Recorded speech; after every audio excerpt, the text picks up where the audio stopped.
Let's bring our next storyteller to the stage, Kelcie Scott.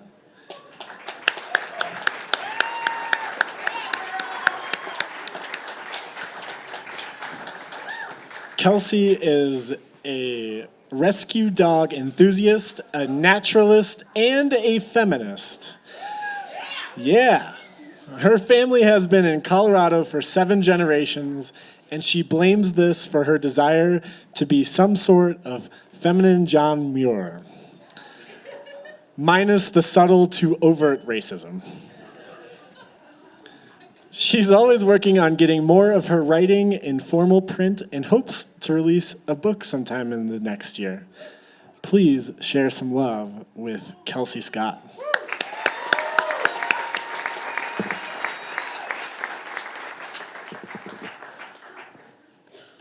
That's perfect. Thank you. Can everybody hear me okay? I just wanted to take a moment to say thank you to these 2 amazing individuals for putting this event on. It's super awesome to have a place to read as a writer. So,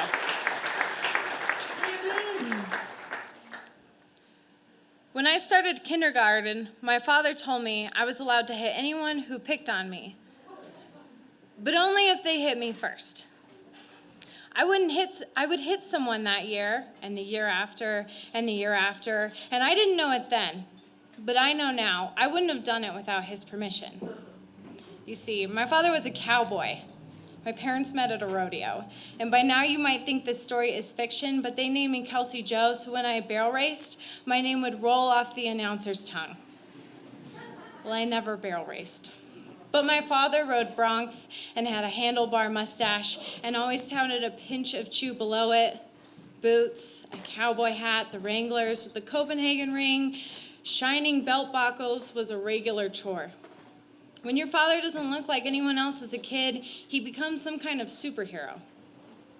Okay, maybe that's a little dramatic. Maybe all of our dads seem like superheroes, but when my dad said, if someone hits you, you hit them back, I knew that if I did, he'd be in my corner, that he would hit back harder if he needed to. And 3 times he was there. So when I was older and he told me you can always come home, I believed him. When I turned 16 and ended up at parties with cocaine, I drove home at 2 a.m. When everyone else was too drunk and I didn't feel comfortable crashing on a couch, I didn't think twice about driving home. When I was young and dumb at 17 and got arrested for drinking and driving, I prayed during the 3-ring eternity it took for my parents to answer the phone at midnight that my father would answer, and that he'd let me come home. My dad picked me up from the police station without my mom. My mother is the most beautiful, wonderful, empathetic angel of a human that's ever lived. When I write poems about her, they involve kisses on the cheek and tomato plants in the summer. But I knew she wouldn't be in that Ford when my father drove up. I'm proud to tell you she's 6 years sober. But 17 was 10 years ago, and I'm sure the last impression my family wanted to leave with the cops was that this ran in the family. She was the kind of woman that never missed a day of work, but sometimes I just couldn't bring myself to spend time with her after 8 p.m. I got so tired of the drunken rants about how she wasn't a good enough mother for my brother and I, because she always was. So when my mother drank too much like she had for years and my father told me, I'll take care of it, I believed him. We had this whole system in place in my family that my father's word was either a kiss of death or a cemented promise. You can't wear those meant take the jeans back. I'll get to it meant stop asking, it will get done. I'm making breakfast tomorrow always meant pancakes.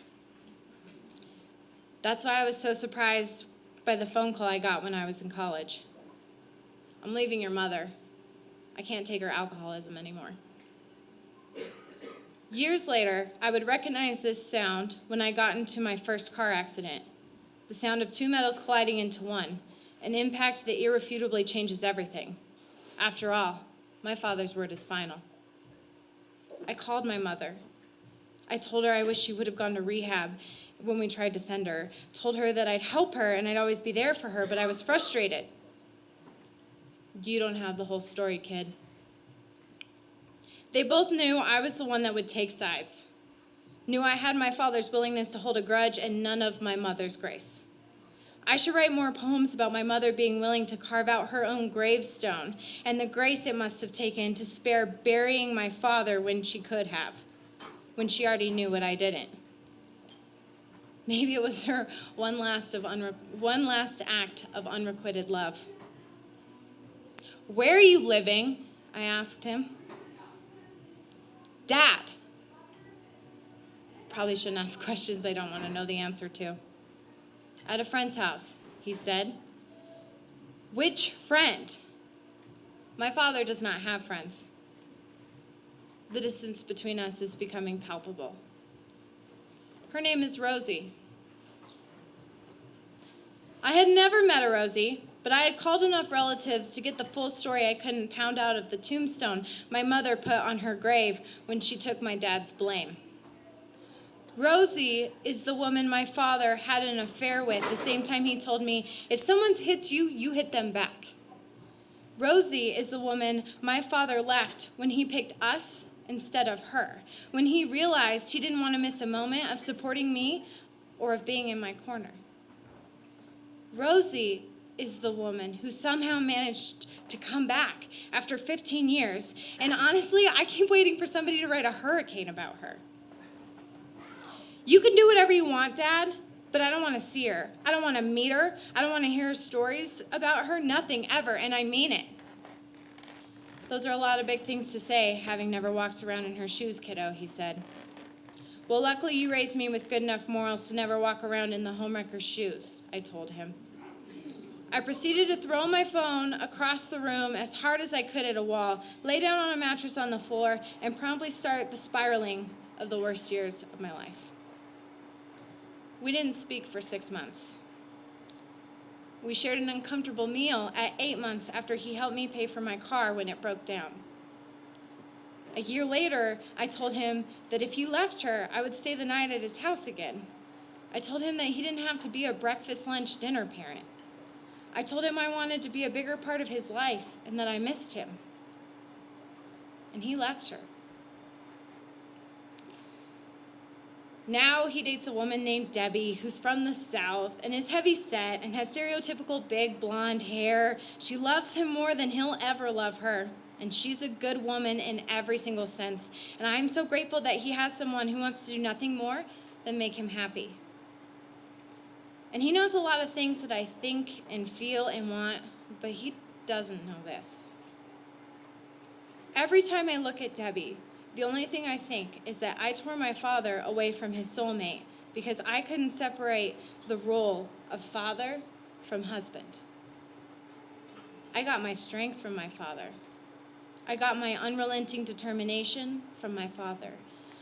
I got my drive for success and my work ethic from my father. I got my confidence from my father. I got my eyes from my father, but somehow I couldn't see his point of view. I tell myself anything worth doing is worth doing well because of him. I call people ma'am and sir if they're older than me because he says it's polite. I hold doors for everyone that I can except when it came to him and Rosie. He's told me he'd pick my brother and I every time, that he has no regrets, that as long as he has us, it's the only thing that matters. But on the morning he left my mother without a goodbye note, he called my brother and I. He called us the next day and the next day. Even when I wouldn't pick up his calls, he kept calling. He never left us. But at 20, I couldn't separate the soil of the land I grew up on because a barrier seemed foreign. Father and husband was one space I could pass through as I pleased.